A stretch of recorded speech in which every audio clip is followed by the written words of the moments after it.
Sirens, Slammers, and Service, a podcast for female first responders by female first responders. Hey guys, wanted to pop on here before we got into this next episode and let you know about a couple new rad ideas that we have for the podcast. So, the first one is we have a survey up, and I would love to know what you guys think about the show. I'd love your feedback. I'd love your ideas for the next season. And I just love to know what you like and what you dislike about the podcast. And I'm going to sweeten the deal with a $50 gift card randomly drawn from everybody that completes the survey. The survey is going to be in the show notes of all of our shows. So no matter what time you start listening to the podcast at, you'll get a chance to win that gift certificate. The second thing that we're bringing in now is the ability for you guys to leave us a voicemail. You guys can actually call into the show, leave us a voicemail, let us know what you think about the show. If you have a funny story you'd like to share from your time as a first responder, I would love those and showcase those on the show as well. So make sure you guys check out that voicemail feature. It's going to be in the show notes, and check out the survey. Make sure you get that chance to win that gift certificate. And now let's get back to what we all came here for, and that's another badass female first responder. Welcome back, guys. Oh, today I am joined by, I feel like a true soul sister, even though I've literally only met her. Today I'm joined by Nicola Eddy. Nicola is currently a communications officer at the Sheriffs Operational Communications Center, also known as SOC. She's been there for 1 year with the Sheriff's branch, but previously had 13 years of experience at West Edmonton Mall security, and also is the owner of Pen Key Productions, which offers commercial video photography, marketing, and web design. She supports small businesses and community initiatives. And we bonded already over the fact that she's a Nicola and I'm a Nikki, and our parents didn't name us Nicole. They just decided to be difficult so that we have to explain all the time that our name is not actually Nicole. It is Nicola and it is Nikki. And so I'm just super pumped to have you. How are you today, Nicola? Welcome. I am great. Thank you for having me. I'm excited. Yes, yeah. So we met through mutual friend Deneen Stafford, who was on the pod earlier in the season. Deneen and I worked together in corrections. And actually, I don't actually know. Did you meet Deneen through corrections, or were you guys friends like outside of work? Oh, her husband worked for West Ed with Oh, me.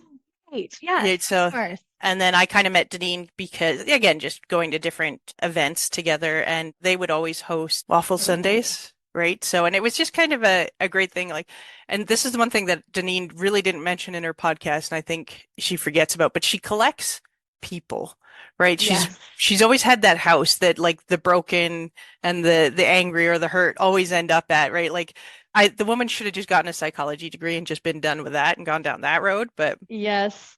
yeah. So yeah, the amount of times that she would do these mental health weekends for anybody kind of in the industry, in the service industry, basically. And so you would end up over there. And I say Deneen because it was always Curtis who would get stuck cooking everything. And yeah. Yes, yes, yeah, that's awesome. Yeah, I totally forgot Curtis worked at West Ed. He worked there for a long time too. So yeah, you But not guys as would have long been. as me. I was like the longest holdout of all time, I think. I was gonna say 13 years. Like that is quite a career, especially working at West Ed with all the different ups and downs and the busyness and the craziness that that mall can sometimes have depending on the season and depending on the time of the year. So, but it's a Mhm. great segue. So tell me, you're currently now communications officer with Sheriffs Yep. in SOC, which is wicked. But before 13 years with West Edmonton Mall, and like, how did you come into this kind of law enforcement first responder career? Like, what drew you to this work? It goes way back. So I first like I don't even come from this world. I'm one of the outliers that has zero like official education in law enforcement, although I'm a very good self-teacher, self-learner, right? My degree is in theater and film. I went Oh, to yeah, my degree is in technical theater and film. So not on the acting side. God, I couldn't act my way out of a wet paper bag. But yeah, I am a child of a really crappy childhood experience of sexual abuse and everything like that, right? So we have this amazing teacher at my school that I went to growing up who just taught the drama, and she was also the vice principal, right? And part of like the mental health for the whole school because again, small town life. And she brought me into the theater program as an outlet for just dealing with everything else that was going on in my life and kind of like a safe space. And that got me into theater and film. So I went to school for theater and film. I moved to Vancouver for a couple of years. I worked in the film industry. I've worked on some pretty big shows, including the Catwoman with Halle Berry, the second Fantastic Four, and Blade Trinity. And then I also got to work on Smallville and Supernatural. So again, going back to my nerd reference we were chatting about earlier. So yeah, so like that's my world. And then I moved back to Alberta after that in about 2004. And I started working at West Ed then. So designing this, helping to design the sound for the Sea Lion show when the Sea Lion show was brought in and building that up. And then I moved over to the promotions department and I was working in there. And it was, again, working on like big shows. Like I had some of the big names, like so when Britney Spears did her visit to the mall, I was there to help run sound and everything like that. So I was doing that kind of thing. And then West Ed bought out Mall of America. And so they had to take everything out of our budget. So all of a sudden my entire department just didn't exist. And I'm like, now what do I do with my life? Right. And so I'm kind of stumbling around, and at the same time I had a lovely boyfriend who cheated on me. So of course I was doing the girl thing or like, oh, my life is miserable. And so I Aw. stopped, like in the first couple of weeks I, didn't want to eat, didn't want to do anything like that. And like here's my sob story. And I lost 10 pounds, right? And so here's 250-pound me, and I lost 10 pounds. I'm like, well, that's pretty cool. And I tell my mom, and my mom is a super supportive, awesome human being.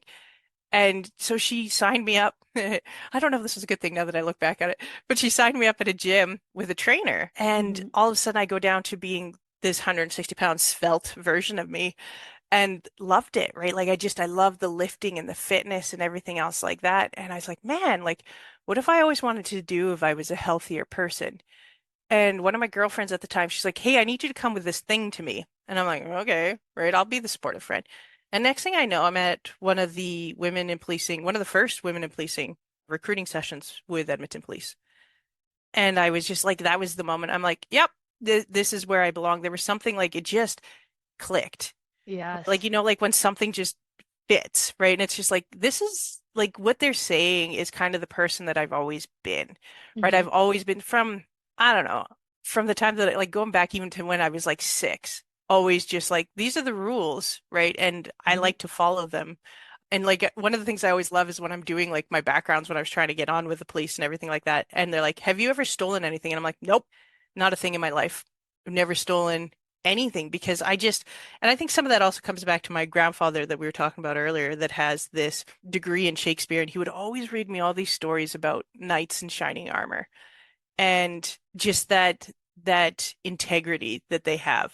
And Mhm. I don't know, it just resonated with me on a weird and different level. And so I've always been that person. It's like, what do you do when nobody else is watching? Do you choose the right path or do you choose the wrong path? And it's just been kind of this underlying thing my whole life, right? Like I will always just choose the right path. And Mhm. one of my favorite stories when people don't believe me, even about the theft thing, I'm like, look, I grew up in Hinton, Alberta. It's a town just before Jasper of 10,000 people. So I'm driving. I'm at the age that I'm driving, and we're doing finals for grade 12 at this point. And we're at Pizza Hut and we'd order a pizza. And I get back in my truck and I'm driving home and I look over at my buddy Corey. I'm like, Corey, did you pay for dinner? And he's like, no, did you? And I'm like, nope. He's like, well, maybe somebody else. I'm like, Corey, we're the only two people that have a job. So if you and I didn't pay for dinner, Yeah. nobody else paid for dinner. And I said, and I think we were the last ones to leave, right? And so I'm like, you know what? Don't worry about it. When I get to the house, I'll call.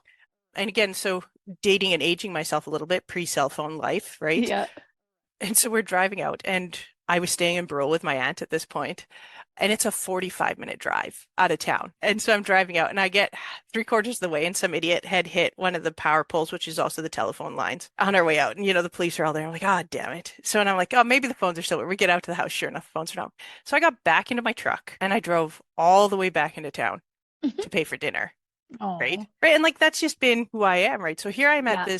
this women in policing thing, and I'm like, yep, this sounds like a good fit for me. I'm also not ready. This is like 27-year-old me just out of a really nasty, very mentally kind of abusive relationship too, right? Well, you know what? I still working for West Ed and I have a bit of a relationship with the security team. Maybe I'll move over and see if this is where I want to be. And I'm Mhm. like, okay, we'll give this a try. And at first, so I apply, and they're like, well, we don't accept anybody without the Grant McEwen or any policing program. I'm like, well, okay, but the police service accepts people, so I think your rules are a little silly. Mhm. So I end up in the communications department. So that's where I started. So I feel like I've come very full circle Yeah. right now. Yeah. So I started in communications in May of 2008. Yeah, so we started and I'm like, yeah, I love this. This is enjoyable. And eventually they dropped the whole you had to have the degree or the diploma. And I'm like, perfect. I would like to apply for the floor. So I applied for the floor and I got over. And again, it was a bit of a struggle, right? Because again, there's always been this barrier, and it's one that I work really hard to break down Hmm. between your street or your floor officers in the case of West Ed and your communications officers, right? Hmm. And it's sometimes it's very much that kind of that difference between almost sworn member and civilian Yeah. assistant. And there's just I don't know. It bothers me. It's one of those things that gets like if you want to grind my gears, it's that barrier sometimes. And I fight really hard to change perceptions, right? And Yeah. some of that even like at West Ed, one of it was to create programs where so all the officers have to get cross-trained in Hmm. dispatch. It's such a little thing. Like so they just spend one set 4 days basically and up there and they have to learn how to do the job. And it's amazing how many of them come out on the other side with a higher level of respect for what dispatch Hmm. has to do. And it's one of those things I wish the sheriffs would do right now because my goodness, there's a couple of them that definitely need to see what it's like on the other side of the fence. For sure. Yeah. I always said at the jail, like people, and I've said this in other episodes, people would shit all over like our stores ladies or our sentence admin ladies that do like, so stores ladies were responsible for like making sure that the inmate like clothing was all stocked and, that if we needed bedrolls, we could go down and get it. Or if we needed, the inmates needed new shoes or if they need their property, right? Which is a huge thing. You're always dealing with inmates with property, especially, like going back and forth to court. The sheriffs are taking their property. Did they lose the property? Did they take the property? Did the property get left behind at a courthouse? Right. So, like those ladies, and people would treat them like fucking shit. And I mean, like, yeah, some of them were bitches. Like, some of them were definitely bitchy McBitch. But I always made a point of being like, I'm going to come down. I'm going to be sweet as pie to you because I would way rather you fucking like me and then be able to help me and want to help me get this property, these shoes, this sweat, whatever it was that I needed, than go down and deal with you fucking hating me because I didn't treat you well. Like I was like, nope. And people would say to me all the time, how come, Georgina was one, bless her heart, fucking love her to bits, but she was bitchy, right? How come Georgina always gives you the stuff? How come Georgina will always help you with your property? And I'm like, because I'm not a bitch to her because I treat her well. So I respect that what she does is really fucking hard. And us calling down and bitching at her because she can't find so and so's property is really not her fault. It's not her fault that she can't find it. It is somewhere in the stratosphere of inmates' property. Like, be kind to her and she'll be kind back. So I totally get that difference between officer and admin or officer and dispatch. Like, just people in uniform sometimes feel like they're better than everybody else. And like, you fucking not. You fucking not. Yes, you go out there and you deal with these guys head on and you're on the units or you're out, you're out in the community. But like, the people that are behind the desks that are doing the admin work, you wouldn't be able to do your job if they didn't do their job. You wouldn't go to the calls. You wouldn't be assigned to the calls if dispatch didn't send you the information, right? So, like, we're all a team, everybody. Let's just get along. Totally 100% agree with you on that. It's also one of the things like I noticed coming over to the more law enforcement, true law enforcement side of dispatching too, the whole we got your back thing. And I'm like, and that is so true. Like the Mm-hmm. minute a radio goes off and I hear sounds of muffled in it, it might just be the officer literally going to the bathroom because the amount of times I get to hear that on the radio. But still there's the moment where you're like, are they okay? Like, do I Mm-hmm. do I need to literally start getting the entire cavalry rolling? And I've twice now been sitting there and some days will be slow and just something clicks wrong on the radio and it's like so you call your unit and like I'm gonna use the what guy just this weekend like Foxtrot 116, are you okay? And he's like, I need EMS. All right. And you're like, and your heart just hits the bottom of the floor. Yeah. Right. And I'm like, yep. Okay, I see you on GPS. What's going on? Tell me what's going on. And if you have a quick look on the news, just outside Fort Saskatchewan there last week and a bit ago now, there was that big accident with the two Mm-hmm. semi trucks. Yes. So if you look at the two semi trucks, there's two white pickups. The white Yeah. pickup that you can't really see because it's smashed into the vehicle is my Fish and Wildlife truck. Oh my God. Yeah. And like the pictures that I see and the conversation that I had with RCMP, they're like, he is so lucky to be alive because one of the giant pipes off the other truck fell and totally crushed his truck, but it crushed like passenger and back and just missed him by millimeters. Jesus right? And mercy. like, and he's Yeah. back on the road and working already. He's bitching because his new truck sucks, right? And same thing. And I don't know what it is so far. It's been all the fish and wildlife guys that have had it. The other one, they were going after a hunter, like an illegal hunter, and they're trying to get this poacher, and they hit cows. Somebody's cows had gotten out. They literally come flying around the corner and just cows. And you're like, damn it. Yeah. It goes back to like, and so going back to like a little bit more of that history and where I come from. When I started at West Ed on the security side, we had absolutely horrid relationships with everybody. So I'd already worked for WEM for a couple of years by this point. So I had pretty good relationships with the other departments and everything like that. And one of the things that we did with promotions when it was really slow was we would deliver tables to events and, like anything else that Mhm. sometimes the tenants would need, we would deal with. So I had a lot of good relationships with the tenants and all the other departments. So I moved over to the security department and I moved in during kind of what we would call the West Ed Wild West days that we joke about.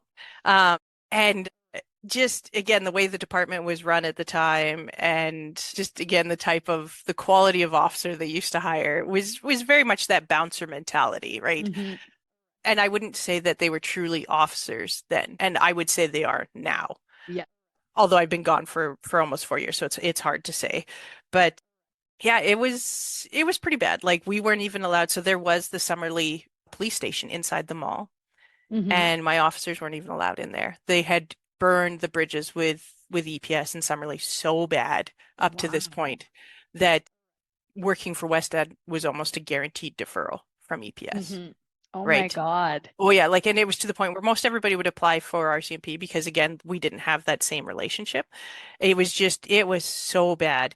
And I'm like, you know what? I'm annoying. I am the most annoying human being that ever existed. I will force you to be my friend whether you like it or not.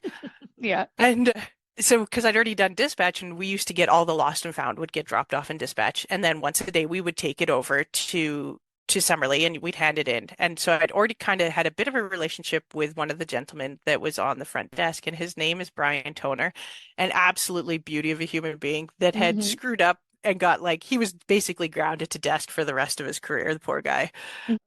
But and just like if you can imagine just a bald 60-year-old man who's kind of just super cranky all the time, Mhm. right? Like you walk in, you're like, Marnie's like, "Meow." So I figured out that Brian Toner goes for his coffee at 9 a.m., right? And we start at 7.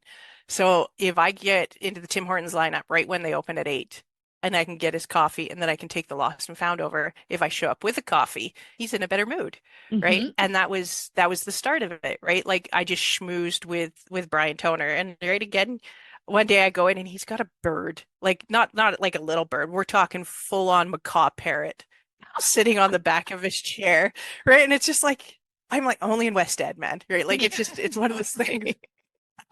And I'm like, dude, that's a hyacinth macaw. And I only know this because one of my girlfriends used to run a pet store and is nerdy as all hell about these things. And she tells me things. And, I nod and smile, but I still listen clearly. And he's Yeah. like, yeah, he's like, they're super rare. I'm like, yeah, there's like only like 50 of them in Canada or something like that, or like in the world or something. I'm like, I don't know my numbers. He's like, yeah. And so, of course, that starts it off. And he's showing me the pictures of all of his birds. And I'm just nodding, smiling, like, here's your coffee. And I also got to the point where, like, you know what, Toner, sit and drink your coffee and I'll fill out the paperwork. You just have to double check it and sign it over. Right. Yeah. And then one day I go in to do this, and there's, I swear to God, a human bear sitting where Toner normally sits. Like, and You're like, what the fuck?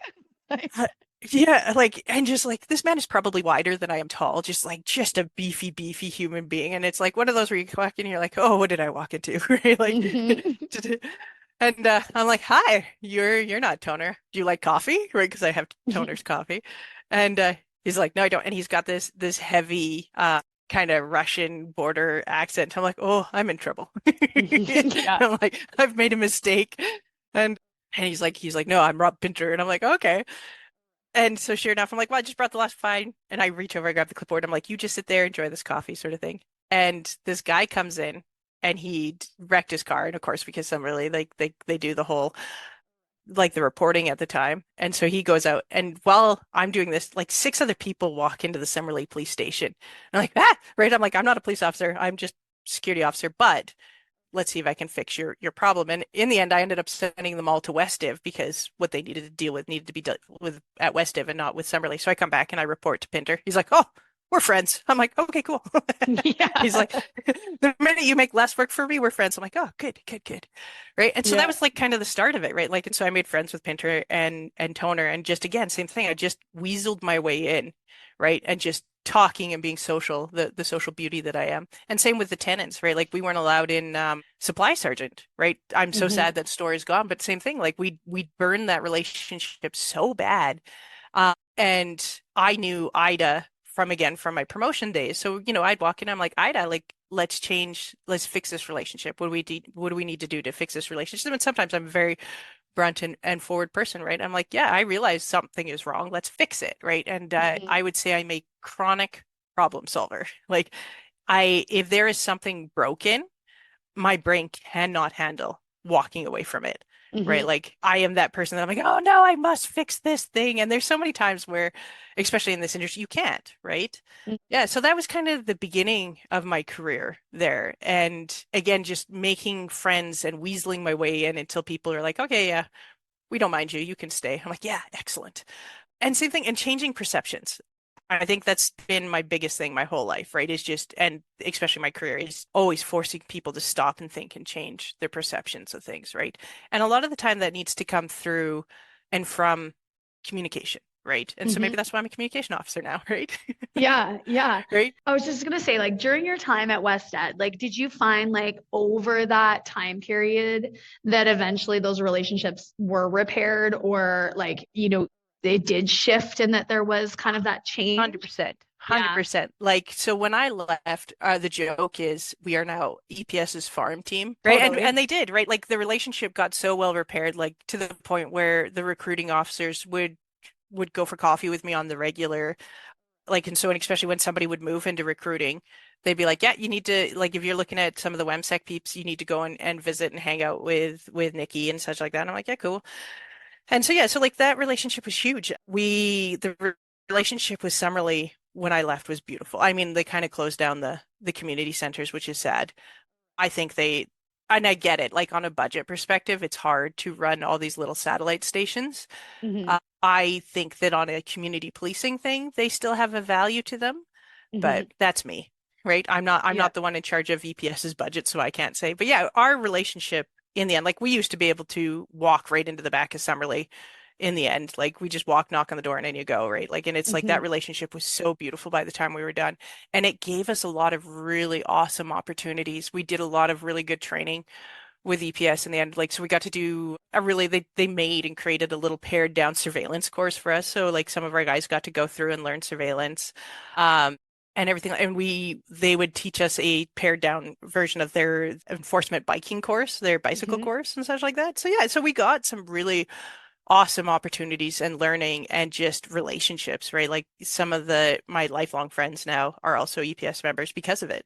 Yeah, and like I said, I think that's the other side of things is you can have those relationships and they can be really strained. And then once you fix them, those become like your ride or dies. Yeah, I knew immediately you were a bitch and you were going to be my best friend. So, like Yeah. those relationships where, yeah, they just then become like, okay, those are your people. Those are who you're going to hang out with. Those are the ones that you can be yourself with because they've seen you at your worst or they've seen you at your best. Yeah. So, when you were working with West Ed, like what was that like for you? Like what are the shifts like? What were your responsibilities? Like how did that kind of play out? So going back to just being a regular floor officer is great. Some days, like I miss even just that, like just being like almost like a beats, right? Like so Hmm. they're 12-hour shifts. They all start at 7:30. There's four squads, right? So you would work days and then you'd get two off and then or a set of four off. So four on, four off.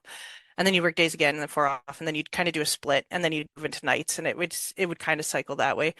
I love night shift. I am definitely one of those weirdos that if I see 6 a.m., it had better be from a night shift because I do not like to wake up that early. An average shift, like you kind of start off and you go out, you patrol and you check, right? And so there is a Hmm. lot of walking. I love having a pedometer because there were days that I was doing 40, 50,000 steps in a day, Hmm. Hmm. right? Like so, and I kind of miss that. The part of me that sits on my butt now Yes, yes. It's like, oh my definitely goodness. misses like, and it's like even like you're like, oh, I'm in a kind of a crappy mood. I'm gonna go do a patrol because even just that walk around the mall, like just that movement, right? It's so good for your Hmm. brain. I miss that. So yeah, you go out, and one of the things that I tell people when they're like, "Well, what's it like working for West Ed?" I deal with everything that a police officer would deal with half the powers of arrest and no gun, Hmm. Hmm. right? Yeah. Because again, they're technically they're security. They're not a peace officer. They have no peace officer, police officer, anything, right? So when I first started, because again, we would go in and you would just basically they're like, here's your uniform. You had to pay for everything on your Hmm. belt and everything at the time, like and pay for our vests. We all had bulletproof 2A vests, and we paid for them at $1,000 a piece. Yeah, thankfully we had a pretty good thing, so it just came out of our paychecks every paycheck until it was paid off. Hmm. But it was all paid, we all paid for it ourselves in the beginning. Hmm. And so you basically put all this gear on and you went with a field training officer, your FTO, and off you went. And I Hmm. remember one day one of the guys started and we literally ran into a serious habitual offender of ours, 10-year ban, who is violent. He full on bitten off somebody's finger during an arrest one time, like that kind of level. And here he is with his training officer, and they are basically tackling and taking this guy down in the middle of the mall, right? Like, and this poor Hmm. kid's like, I don't know what I'm doing. Yeah. And that was one of those things, like, so I was sergeant at that time, because I did not stay as a regular just floor officer. I think I was a floor officer for only 6 months. Hmm. And then I moved up to what we called our lead security agents at the time, so second in command basically. And I was there for Hmm. 3 months before I became sergeant. So I spent most of my time as sergeant while I was there. And so yeah, so it was like it was starting to change things right from the get-go. I'm like, hey, no other force sends their officers out onto the floor from day one. We need Yeah. to do a classroom. Like, let's get that started, right? So, Hmm.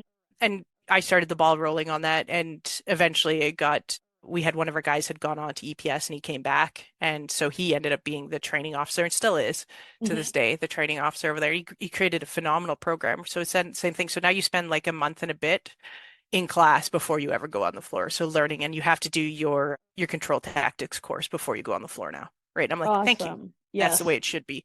Yeah. Right. And it's taking West Ed, which was just kind of like this collection of security officers, and building it into an actual law enforcement department, right? Hmm. And when people are like, where did you work? I'm like, I worked law enforcement. Like by the time I left, I full on worked law enforcement. I just didn't have the official membership, right? Like it just, Hmm. I was never a sworn member of anything, but Yeah. right, like what we built that department into was pretty awesome by the time we were done. Um, and so, yeah, the average day you walk around and you just fall into problems, right? Yes. Like, Yeah. like the amount of times I would be trying to conduct a briefing. So we would always have obviously our morning briefing at 7:30 in the morning, and you're trying to go over the day's things, and dispatch is like, I need you to go deal with this thing. And you're like, okay, dispatch. And like you go and it's just like I remember one day it's 7:35 and I have my hands over a guy's knife wound. And I'm Hmm. like, okay, this is fun. Yeah, very like, and the Yeah. best part is he was so intoxicated. He'd walked all the way from Enoch with this Oh my knife wound. God. Right. And I'm dealing with that. He's like, I'm dying. I can see the light. I'm like, dude, I'm checking your pupils. Like it's my flashlight checking your pupil response. Settle down. Yep. He's like, tell my dad I love him. I'm like, dude, I am more worried about your level of intoxication than I am about this knife wound. Right? Like it's so minor compared to the intoxication level. Right. I'm more worried about alcohol poisoning than I am about this wound right now. Yeah. Yeah. Yeah. So That's yeah, exactly right. yeah. So like this is 7:35 in the morning. So like that's what a day can be like. Um, and I'm gonna again segue a bit. We had an incident where a gentleman, very intoxicated gentleman, climbed out onto the pillars that are over by HMV and he fell. And we get over there, and thank God one of my guys that was working with me that night was a firefighter, volunteer firefighter, so a guy that I had actual EMT level training compared to at this point my standard first aid, which in that moment you realize is useless, Hmm. right? Like absolutely useless. And I like, ah, good. And I remember opening up the first aid kit and it was empty, Oh my God. completely and utterly empty. And again, like the few times in my life where like my stomach, like, and when people like when you read in a book, it's like my stomach, their stomach just dropped out. And I'm like, oh, that's an actual feeling. I didn't realize that was a real feeling till this moment in my life. Right. Hmm. And it's empty. And I look at him and he's like, my truck's right outside. And so he runs up, but he doesn't have his keys. So he breaks the window on his own truck to get his EMT level kit out of the back of his truck. I ended up paying for the repair of his window. I felt so bad. And so he comes back in and we deal with this thing. And after that, I'm like, I'm never going to be in that situation again. Right. Like I Mhm. even remember the guy that fell's name, and I'm not going to say it because that's VoIP and such. Yeah. But it's one of those moments that in my life, like that I remember that feeling every time I talk about it, like I feel it still, right? Like that absolute moment of I'm fucked, right? Mhm. I'm legit in a moment and I'm fucked because I am unprepared. Mhm. And again, that comes down to being a sergeant and being that mama bear that we kind of talked about. I never want anybody else to be in that moment, right? Mhm. And if I have to change the way we do things to make it better, then I will. So I went to our OH&S guy who just started, super cool guy, Dave Istone, beauty of a human being. And I'm like, hey man, like this is what happened. And he's like, well, okay. He's like, this is what a OH&S standard first aid kit is. And I'm like, I don't care about OH&S. To me, this isn't about occupational health and safety, right? I'm the person that especially on a night shift, I'm literally in charge of the safety of thousands of people that are here. Mhm. I am the be all, the end all, the answer to it all, right? Mhm. Because I'm the sergeant, I'm the one in charge. There's nobody else above me on a night shift. I can't live with a step 3 first aid kit for a workplace. That Mhm. doesn't make sense to me. I said, and also, like, I get that the standard is that we have to have standard first aid.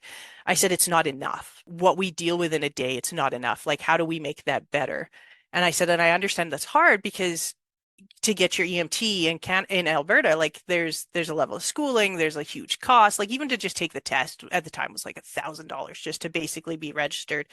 And I'm like, that doesn't make sense to me. Like, what else do we have? He's like, well, there's advanced first aid.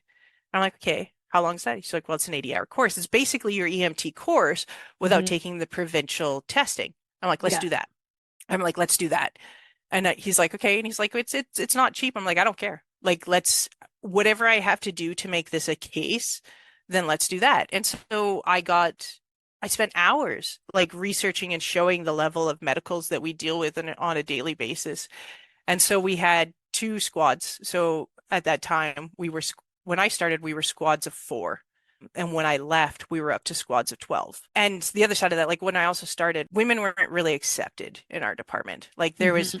there was a girl on a squad because you eventually would need somebody to pat down, a female arrestee, right? Like so Mhm. like that was their belief of our importance. Like you're here to fill this one little notch, right? And when I left also it's like half the department was the sergeants were all women when I left. It was great. Mhm. And again, changing those perceptions. And it's one of those things that I truly believe in this industry because men and women are totally different. Like I'm not going to be that type of person that's always going to be like, I am a woman, so therefore I can do everything that a man can. And I'm like, no, because Mhm. it's the same for them. They can't have children, right? Mhm.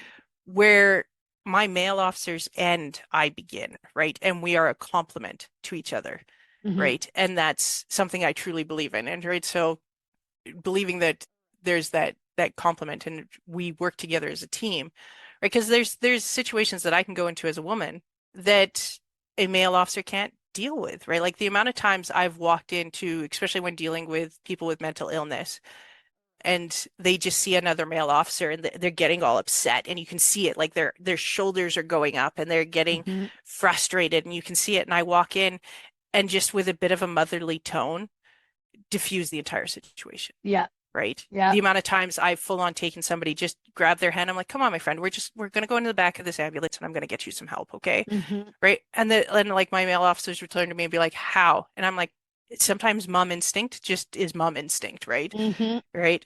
That also being said, I've also turned around and full on like we've been physically removing because again, we ride or died on Trespass to Premise Act, Mhm. right? And I love it. I've had to use it in my personal life. It's quite funny, but the things you learn about law enforcement, right? But yeah. Yeah.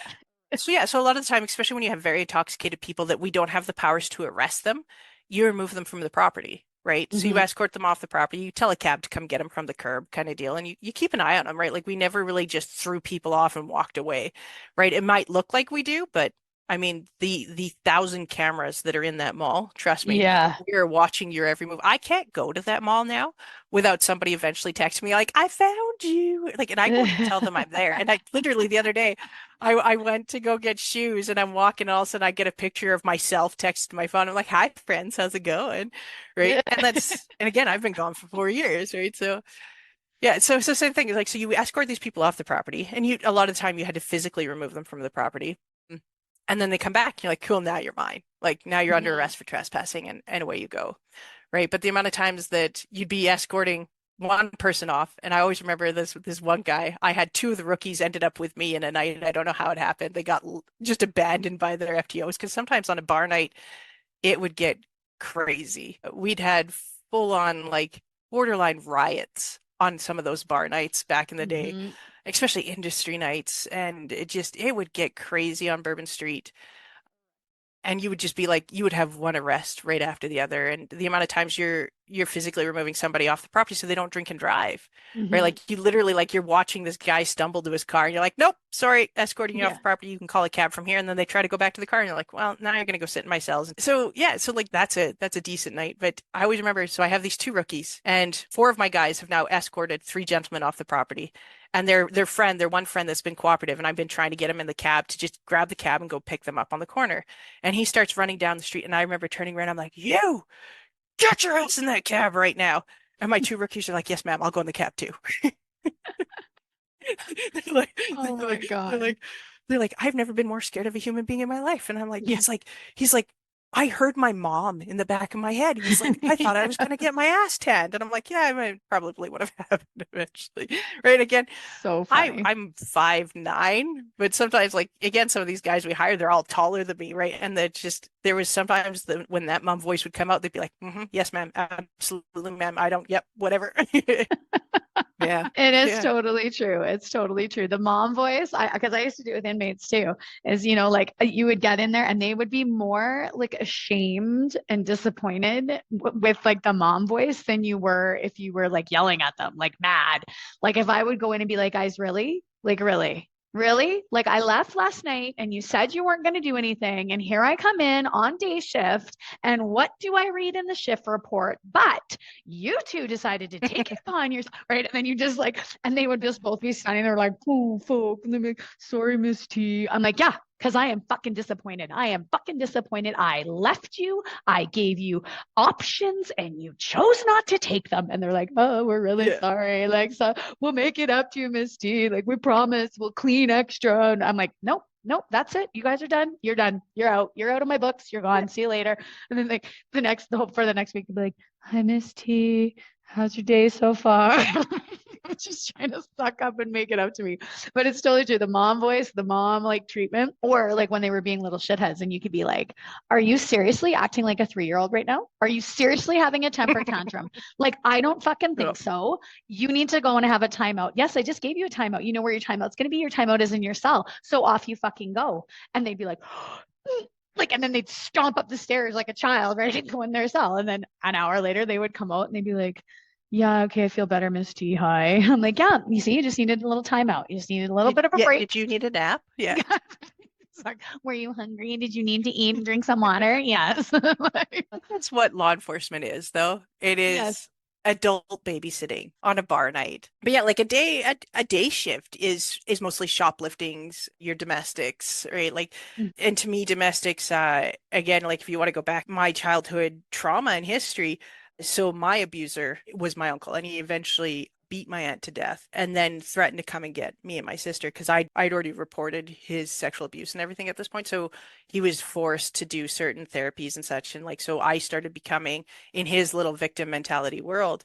I was the cause of all of his problems. My old boss used to say, and I don't have the best relationship with him, but he did have some nuggets of wisdom. You are the author of your own misfortune. And that's one of the ones that I always think back to. And so I come from, again, this sexual abuse history. And again, my aunt being murdered by him. And it's just like when I would go and deal with these domestics, and a lot of time, again, that power of the male officer versus the female officer, and a lot of the time, my male officers would be dealing with the male person, and I'd be dealing with the woman. And I always remember I would always say to them, and I'm like, what do you keep telling yourself to make this okay? Hmm. And they're like, well, what do you mean? And I'm like, I'm going to tell you a story. And I would just, and I think that's one of the things that gave me strength as an officer too, is that I had this history of being a victim and that ability to relate with other victims and be like, no, I understand what you're going through. I understand how hard it is also to leave, but I also need you to stop. And I need you to think about what you keep telling yourself to make this okay, because it's Hmm. not. And I'm like, you need to take a step back and take a bigger look. And I did, and I became this mom dealing with these incidents, right? Like trying to explain to people it's not okay, right? Like I know what a good relationship is, and I also Hmm. know what a bad relationship is, Yeah. right? And getting people to change that perception and telling people like, no, it's let's have a stop and let's have a think. And I would spend so much of my time being this mom to all these people. So not even just my squad, to every stranger that Hmm. walked into this, what is it, 12 city blocks or something like that, the square footage of that mall. Yeah. Yeah. And maybe it's because also part of me that can't let go and just let things slide, right? I'm Hmm. reading the book, The Subtle Art of Not Giving a Fuck right now. Yes. Yeah. I'm failing at that book. Me and that book, we do not mesh.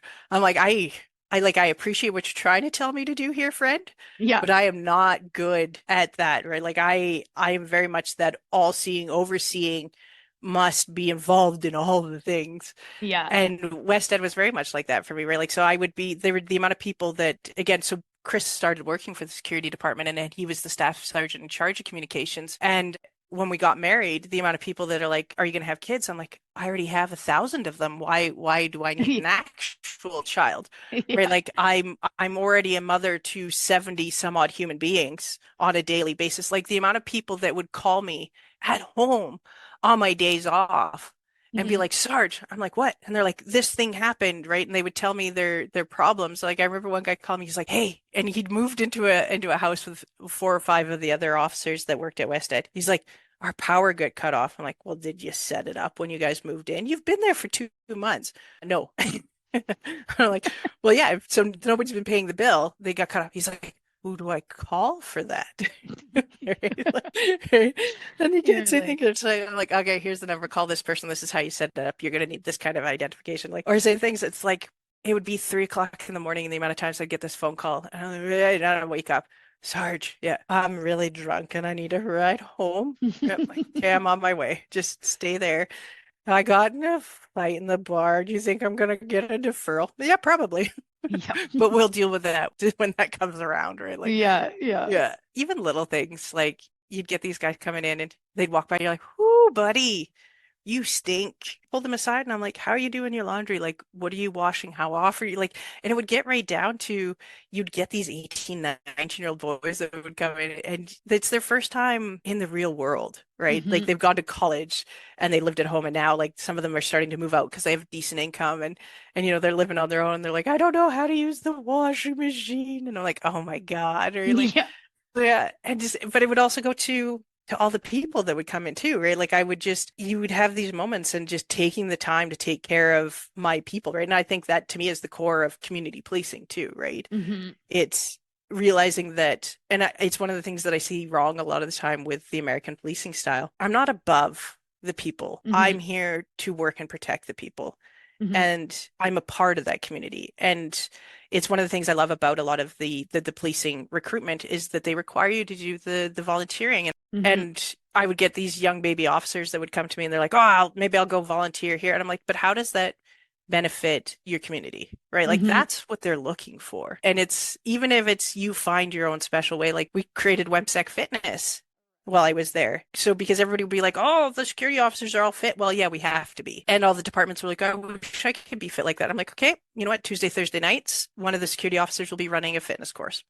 And Hmm. we would take people and usually in the water park, which by the way is the greatest place to work out. Because you basically after hours you would have this beach, although it was a fake beach, and you'd get to work out on this fake beach and you do yoga and sit-ups on this fake beach. It was pretty awesome. Yeah. Yeah. And That's if they had awesome. events, we would go into Galaxyland after hours, like, right? And it's like, so yeah, there's a lot of fun things you can do for fitness in that place. And we used to run stairs in the water park because there's 280 stairs from top to bottom. And so you do that. So you go up and down and then you run around the pool and then up and down and run around the pool. And that would be some of our Mhm. fitness. It was great because, it's also minus 40 outside and you're like, yeah, running in my Yes. shorts at 30 degrees. Yeah. Yep. Yeah. Yeah. Yeah. You're loving it. Loving it. Yeah. Well, and so tell me now, because now you've transitioned into this role with sheriffs. Yeah. So like how did that come about? Like you needed a change from West Ed, or like what was that kind of change? That is a longer story. When I left West Ed, it was not my boss, the guy that was running the department. That was not a good relationship. And it's somebody that I'd had a problem with from day one. So we'd started on the same squad. And I remember very early on going in and being, this guy has these problems. I see these problems. And I would tell HR. And HR would politely inform me that I was just being a whiny female. And me and a couple others got him fired for sexual harassment and abuse of the staff. Good. Yeah, it was also one of those things that I also knew was a bit of a career killer for me Mhm. because there's no way that, again, taking somebody that was respected, I guess, in the industry by a lot of the other men, right? Because again, what men get to see sometimes versus which women get to see are two totally different worlds. And the death threats that I got out of that was great from different security companies to right up to police officers, right? Unbelievable. That was frustrating. Oh Yeah. yeah. And most of the time I'd be like, you know what? Call me. Let's have a conversation and I'll Yeah. tell you what happened. Right. And Yeah. a lot of the time I would get apologies in the end. Right. And they're like, oh, we didn't realize. And I'm like, no, you never do. Right. So maybe next time take a chance to stop and think before you react. Yeah. Right. And so that was the thing. And then when I left WEM, because also my company was doing very well after he'd gotten fired, there was this huge vacancy because now there's nobody at the top. Mhm. And that's when I got moved up into the staff sergeant and we hired a beauty of a director. She was like, are you going to come back? Because I'd also was pregnant at the time, right? I'm planning to go on mat leave. And she's like, are you going to come back after mat leave? And I said, I love you. You're a beautiful director. And I would follow you pretty much to the end of the earth right now because it's nice to have somebody that's going to listen to me and Mhm. respect me, not just dismiss me because I have to sit down to pee. Yeah. And I super appreciate that. But I am so angry. I see that maternity leave is my chance to step out and go. So I wrote out my maternity leave and the day that was up, I'm like, here's my notice. Love y'all, but here's my notice. And I miss it. I miss the mentorship. I miss building these little baby officers that would come in. My mom calls them squids because they have no spines yet, which I'm like, Mom, that is a really derogatory term in our I was field, but gonna okay. say, Right. we talked about before what words mean to us and what they mean to regular Yeah. people. I hear squids and I'm like, oh, Yeah. hello, stupid inmates. Yeah. So in the end, she started calling them jellyfish. They have no bones, they have no backbones, they have no foundation yet. And then she would always be so proud of me when she would meet them, or I would show them getting like on their final parade with EPS. And she's like, "Oh, that's Hmm. good." She's like, "You built that backbone." I'm like, "Did I worked hard to build that person up. I Yeah. miss that Yeah. above everything else." My husband, he left WEM and went to Rogers Place when Rogers Place opened up and helped build their security department up as well. And Hmm. then from there, he went to sheriffs. So when sheriffs brought in the rapid program, they were suddenly looking for supervisors. And Chris is like, well, I've now built 4 communication centers. Let me Mm. help you build yours. And so Chris goes over to SOC and then he moves up into what they call TSU stands for something security. Anyways, Yeah. he's the nerd that makes the radios work, right? Okay. Yeah. And he would come home and tell me about how short a sock was, right? Like the other part of that, like I raised Alex, our little guy, for the first 2 years pretty much by myself because the amount of overtime Chris was working in dispatch. They suddenly had like a true dispatch center. They're running both Sheriff Highway Patrol and Fish and Wildlife Mm. because what happened is when they brought in the rapid program, both sheriffs and Fish and Wildlife were trained up a level in police response so Hmm. that when things happen out in the super rural areas, they can respond to it. So they went from like Fish and Wildlife, especially went from they would get their calls through Teams messages on their phones to suddenly having a dispatch center that's in charge of them. And I'm like, well, I know how to dispatch. Chris is Hmm. like, yeah, well, we got to the point where the company, like I was doing most of my work down in Calgary and it was really hard with Alex, right? Like here I have this little tiny human being that I'm responsible for. And from the day he was born, we were up and down that highway going from Edmonton to Calgary. I started winding down all my clients in Calgary at that point. Business got a little tight and Chris is like, we need more money. And I'm like, well, what about dispatch? Do they need me? He's like, apply. So I did. And off I went. And it was very much one of those, because I would hear all the stories about how tight they were. And I'm like, I have the skills to come in and work. And I also have the skills to come in and help build a department again. And I'm willing to do that. And I love that part of it, right? Like the Mhm. building and the fixing and the making things better. And the other Mhm. thing is like, I also notice it sometimes, again, going back to that relationship between officers and dispatch. Mhm. I've also been an officer, right? So my ability to not like sometimes when the officers are getting cranky and rude on the radio, Mhm. I will be the first to be, I'm like, nope, that's my call now, and I will take care of it. Right. Yeah. And so it's like, and I'll take that because I'm also not afraid. Like some of the civilians that get hired a lot of the time will cow down to the officer. Well, they're the officer. And I'm like, they're not always right. Mhm. Right. And it's there, we need to learn how to work cohesively. They're learning how to work with dispatch.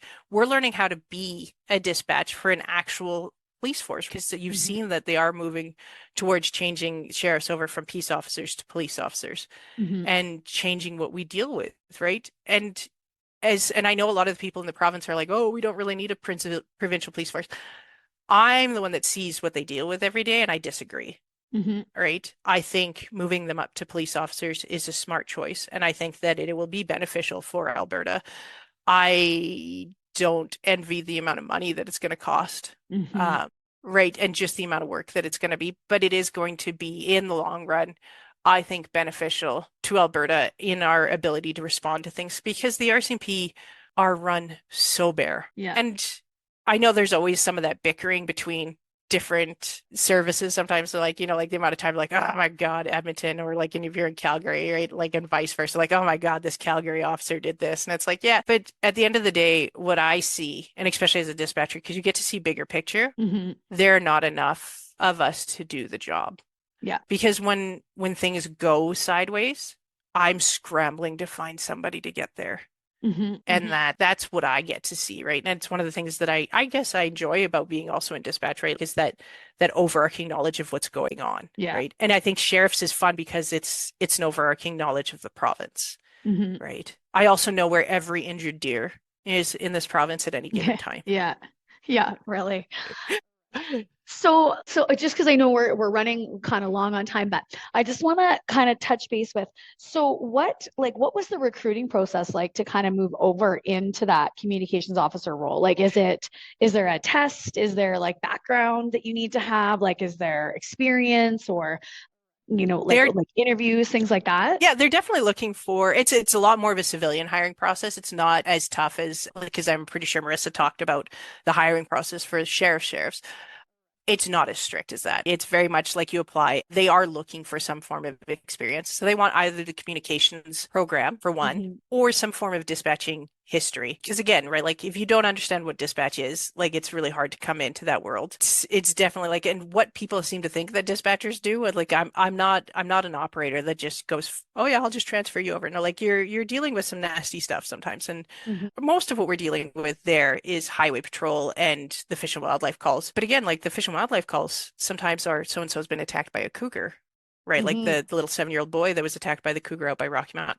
Those are our calls. So some of those can get pretty hectic and crazy. Or like I'm saying, the incident with the trucks, right? Like the Hmm. two semis that are on fire, right? Like that was a nasty incident. Most of the time it's data entry. There is no test yet. It's one of the things that we've definitely been bantering and talking about putting something in place, especially typing. Hmm. Right? Yeah. Or computer knowledge, because that's a big Hmm. portion of it. Your ability to also multitask. Because this whole weekend we've been doing check stops. There was 10 different check stop stations set up through the province and 4 dispatchers dealing with it. Hmm. So you're constantly, this radio's going off, that channel's going off, this district's going off, right? So you're doing that. So that's coming in. But most of it right now is just currently like you apply with a bit of that history and that knowledge. And then their screening process is pretty strict with just again, like you have to hit very specific points on the application process. And if you don't have those, the pool is too large. You're just Hmm. not gonna get in. You're not Yeah. going to get past everybody else that already has all those things checked off. Hmm. And so Yeah. it's mostly history.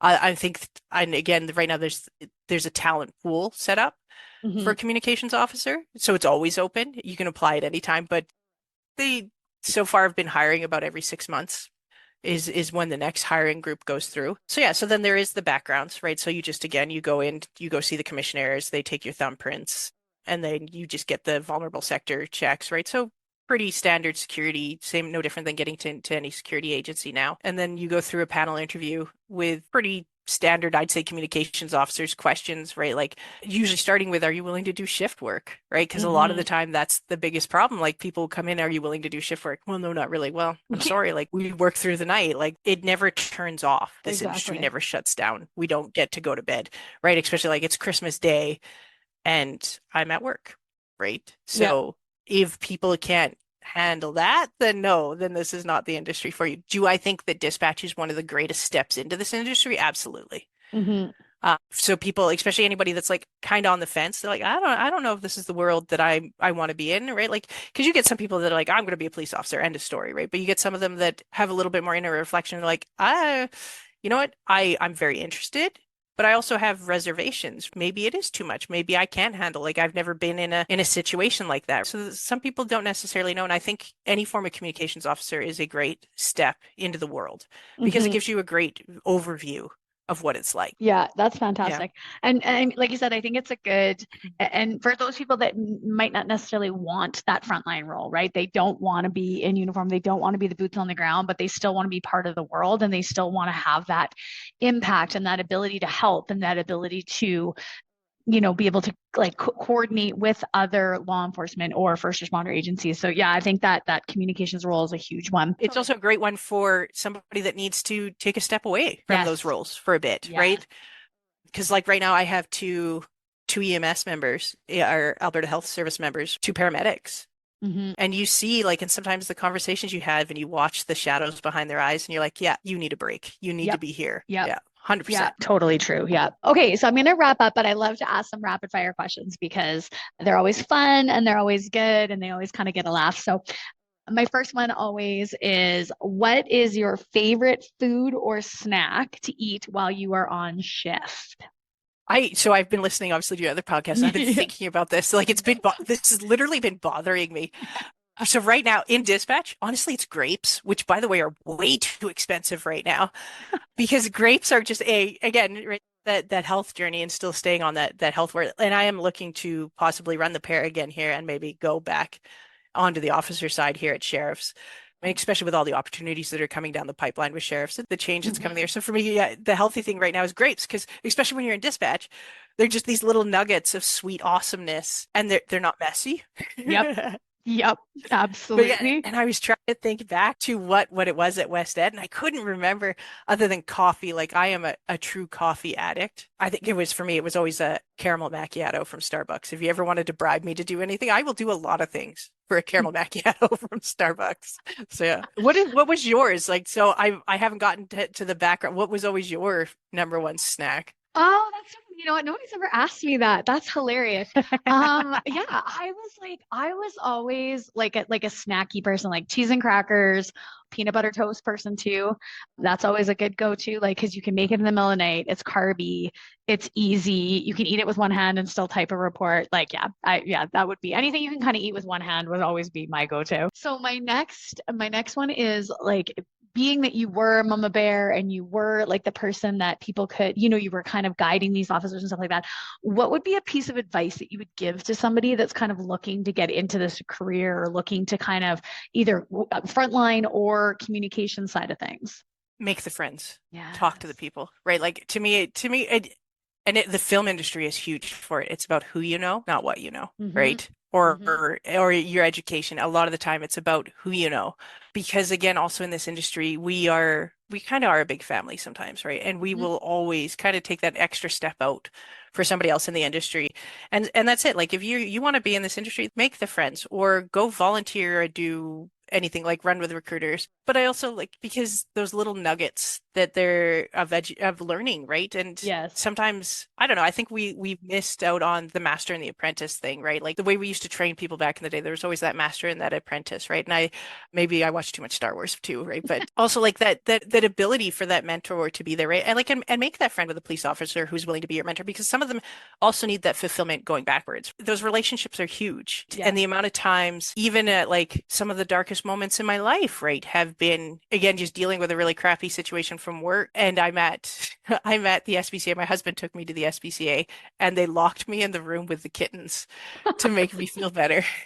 at the SPCA, right? And Yes. just again, people looking out for my mental well-being in that moment, right? Or Hmm. every time I went to court would just be a giant coffee fest for me. I learned to show up with a tray of coffee because again, the amount of other officers I'd run into, and it was always lovely, those Hmm. relationships. I love being able to walk down the street some days and all of a sudden I'll just hear Sarge. I'm like, dude, first of all, you're an EPS member. I don't think you can call me Sarge anymore. And they're like, no, no, I'm going to call you Sarge till the day I die. Okay, fine. Yeah. Yeah, I don't know. I think it's about the relationships and the learning and just delving in or like even coming to somebody like you, right? Hmm. Because you have that ability to teach somebody the fitness side of things, but also impart that level of wisdom. Yeah, and I think, like you said, it is the network. It's building the network. It's who you know for sure, not what you know, and being able to really kind of use that network to your advantage. So, who do you know? And Absolutely. if you don't know that person, Yeah. who do they know? And who can you be introduced to that can, help you learn or change or be better, right? So, yeah. Because it is not an easy process to get it. Like, because I have tried. I've been there. Hmm. Like, I have gone through the full rigmarole in the process and been deferred, right? Hmm. So it's hard, right? And learning how to talk to people Hmm. is a big one. Learning how to interview is a big one. And I think also now being on the other side of things, having been the person that's been the interviewer, you learn how to also teach people how to do better. Or like even little things like the amount of people that are like, I want to be a police officer. And I'm like, well, how long can you run? Hmm. Right? Like that's a big one. Like what's your running like right now, right? Like and people are Yeah. like, oh, it's not good. Okay, well, like here's the Wolf Willow stairs, go do those, right? Like this Oh, is what we do yes. for a basic workout, right? Hmm. Like and like that and like the amount of times I would give out my personal email, I even created an email just for dealing with these things, right? Like Hmm. here's this email, like and I will 100% send you a whole bunch of fitness recommendations, right? And that sort of thing, right? Where to Hmm. start and just because it's to me, law enforcement isn't a lot of the time. It's not just I'm going to walk off the street and go into this world. It's a life change. It's everything changes. The way you eat, the way you even go to a restaurant anymore Hmm. changes, right? Yeah. Like Yeah. it's and explaining that to people, like you're going to see some of the most horrific things, right? Like if you're the type of person that you spilt the milk on the floor this morning and oh my God, the world is ending, then this is not the world for you. Yeah. Yeah. Right? But if Yeah. you're the type of idiot that the building is on fire over there and you're running to help, then maybe this is the world for you. Right? Yeah. Like, because that's just it. Like, we are literally those people that naturally, when things are going sideways, run towards the problem. Hmm. Right? Because Yeah. there's people that are going to run away, and there's those of us that are like, somebody needs help, and I will, my own safety be damned, Hmm. I will go help. Absolutely. Well, I gotta say, girl, it has been an absolute treat today talking to you. I like just like the little kind of nuggets you've shared, all the little stories and stuff have been fantastic. I greatly appreciate you taking the time, sharing kind of your journey and all that you do and all that you're still doing. And especially, like I said, to support and mentor officers coming in and just be that solid human when people need just somebody to be able to talk to or somebody to give a solid piece of advice or just even like regular life piece of advice like this is how you wash your clothes. So it's just been awesome. Do you have any last words you want to give to our listeners? One of the things I would love to turn around and ask you, and it was one of the favorite things I ever got asked by an RCMP officer during one of my things, what is something you've taught yourself recently? Oh my God. Okay, that's a good one. What have I taught Right? So myself not for your, recently? not for your career, just taught yourself something for the sake of learning. Um, well, so I'm learning how to play the drums Oh, and yeah, so I started in COVID, like was taking lessons with my girlfriend who's a music instructor. And then it just got to be a pain in the butt when I moved to my acreage because it's like a 35-minute drive in for a 30-minute lesson to drive 35 minutes out. So then I kind of fell off. But now I have the Drumeo app and they do like a 30-day drum challenge every so often. And so I've been signing up for them. And it's good because it's only 10 minutes a day and they make you sit down and they make you play and I'm almost to being able to play the whole song. But if you've ever heard me play drums, I sound like I have Tourette's because I'm like playing the drums. I'm like, fuck, shit, fuck, I missed it. Fucking shit, shit, goddamn, fucking shit, shit. Like, because I missed the beat. I've had to start curbing my swearing because I said tough titties the other day. Yes. And now my 3-year-old toddler is running around the house going, tough titties, tough titties. I'm like, oh man. Like I have not learned. And same thing, I was doing some renovations in the house and I don't know what it is. My dad swears at himself in third person when Yes. he's doing things. And I do the same thing apparently. Right. So I'm like, Nick, you goddamn moron. And all of a sudden, mommy's a moron. I'm like, damn it. Worse because I do the exact same thing, but I do it with my maiden name, like so my old work name. So like fuck Thompson, pull it together. Like, God, are you a stupid idiot? Like Yeah. it's so bad. Well, like I said, it's been a treat today. You've been a treat. You've had me in stitches this whole freaking time. So thank you so much.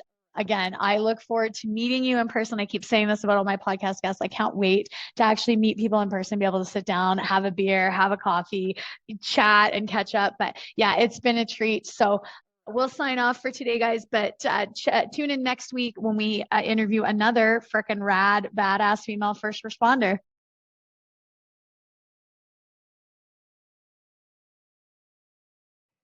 Well, that's it for today, folks. Thanks so much for tuning in, listening, giving me your time, your energy,